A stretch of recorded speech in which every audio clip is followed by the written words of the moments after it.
Thanksgiving warning.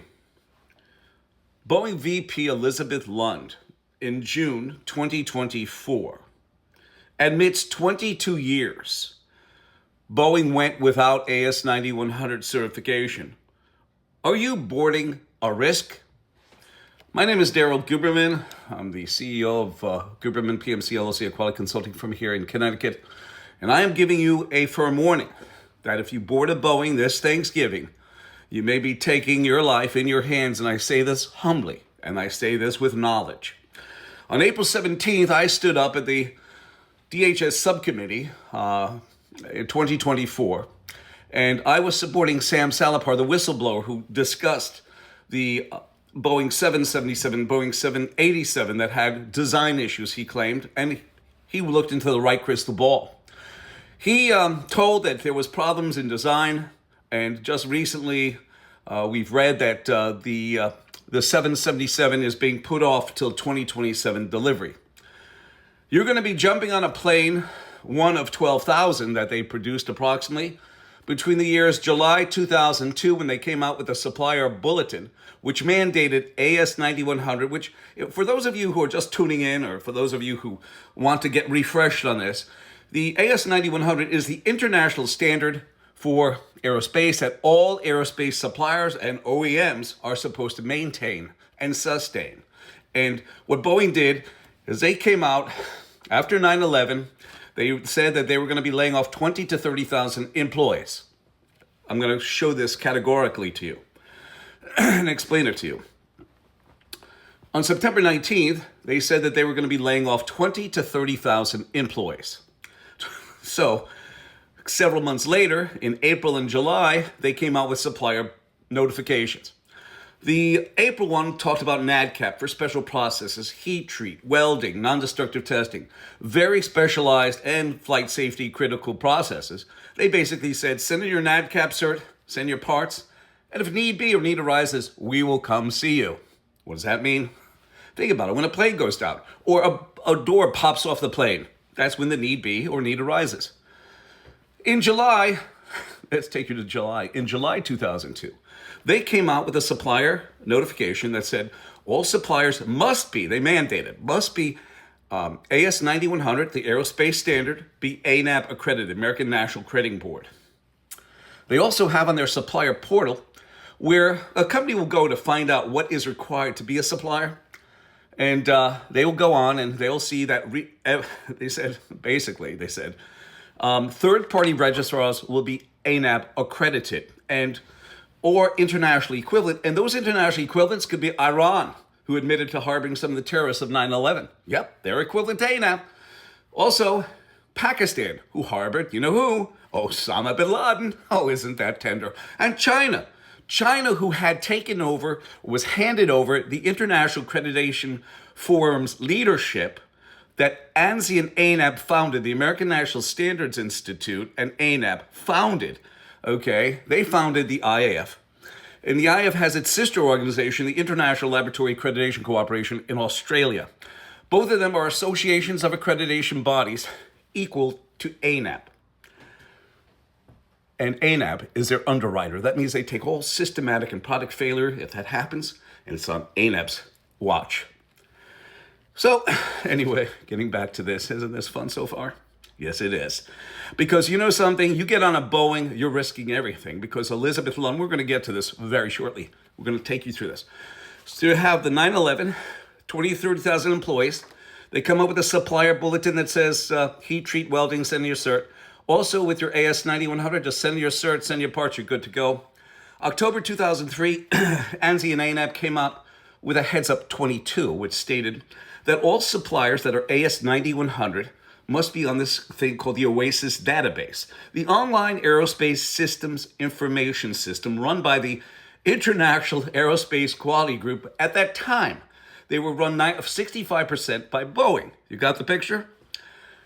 So what happened was, they also said that suppliers cannot refuse to be put on this database, cannot refuse to pay database fees. We now move up to 2009. The FAA, don't let anybody kid you. The FAA made Boeing an agency. Yes, They made Boeing a fixture, another wing of the FAA, because Boeing could self-certify their own aircraft. Aircraft technologies, like the MCAS system, that killed 346 people on the Ethiopian Air and Indonesian airline, and also aircraft designs. They made some of Boeing employees, they made them Boeing FAA inspectors. So they worked for Boeing and worked for the FAA. Boeing paid them their salary, which means, in essence, don't listen to the news media, which means the administrator would be the CEO of Boeing. We take it now to 2014 through, well, before you do that, 2014 to 2024. Boeing was listed on the website of ANSI-ANAB Management System Accreditation Committee between 2014 and 24 that can grant, suspend, and withdraw certification. Mind you this, they were not AS9100 certified. So they hoodwinked the supplier, hoodwinked the investor like BlackRock, Vanguard, Fidelity, and State Street. They hoodwinked them too, because that gave the illusion that they were certified to AS9100, that they were fully certified, or as we say, compliant, or whatever the heck you want to say. It's not really compliant, fully certified, giving them the sense of investing in Boeing is a good deal. In 2018 and 19, both the Ethiopian Air and Indonesian airline went down. An FAA spokesman came out and said, the FAA never allows anyone to police themselves or to self-certify their own aircraft. That's a lie. And now we come up to June 27th, 2024. Miss Elizabeth Lund, the vice president, of quality for the Boeing company, stated in a Reuters interview after the Alaska air door popped off, she said, Boeing is now willing and prepared to get the AS9100. Willing and prepared. Do you know what that means? They never had it. So to confirm this, I went out to Boeing. I took my time, my money, and I went out there because I'm trying to save all of you from getting into these aircraft that were not properly inspected. Do you understand this? This should make you frightened as hell. Call up Boeing. Call up ANSI-ANAB. Call up the airline company that you're going on and say, is this true? They'll probably give you some bullshit story. So here's my number, 203-556-1493. I went out to Everett, Renton, Auburn, and Northfield. October, I almost spent an entire month out there, ladies and gentlemen. And I will tell you this. I asked the employees at all those areas, and this was not just the only questions I asked, but it was the first question came out of my tongue. Do you know anything about AS9100? They said, what's that? No. Do you know anything about internal auditing? No. Some of them pulled me off to the side. They said, Daryl, we have these training sessions that we're supposed to go to, but my boss won't release me because he always says that if I'm released, they won't be able to deliver the plane on time.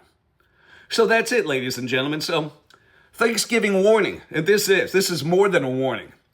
Boeing built between July 2002 and the time Elizabeth Lund, and I understand they're still not certified. And if they were certified by ANAP or one of their international equivalents, the certification is a fraud. And we have the proof. We don't make that up. So when you get on one of these planes, you can figure for sure that they were not inspected thoroughly. They were not under the wing of an AS9100 certified, certified atmosphere. They were not certified. 12,000 approximately aircraft were built under this type of condition. 400 plus military aircraft were built under this condition. These conditions are abominable. And Boeing, let me tell you something, the lawyers for Ethiopian Air and Indonesian Air did not take this into consideration. Neither did the DHS subcommittee or any other senatorial investigation. They didn't take in that Boeing was not AS9100 for 22 years, building 12,000 aircraft commercial. Think about that when you're sitting your tail down on one of those aircraft and going to mom's or dad's or visiting your parents and your sister or your brother. Just think about that. I would suggest, just out of suggestion, go on an Airbus, 203-556-1493. I thank you.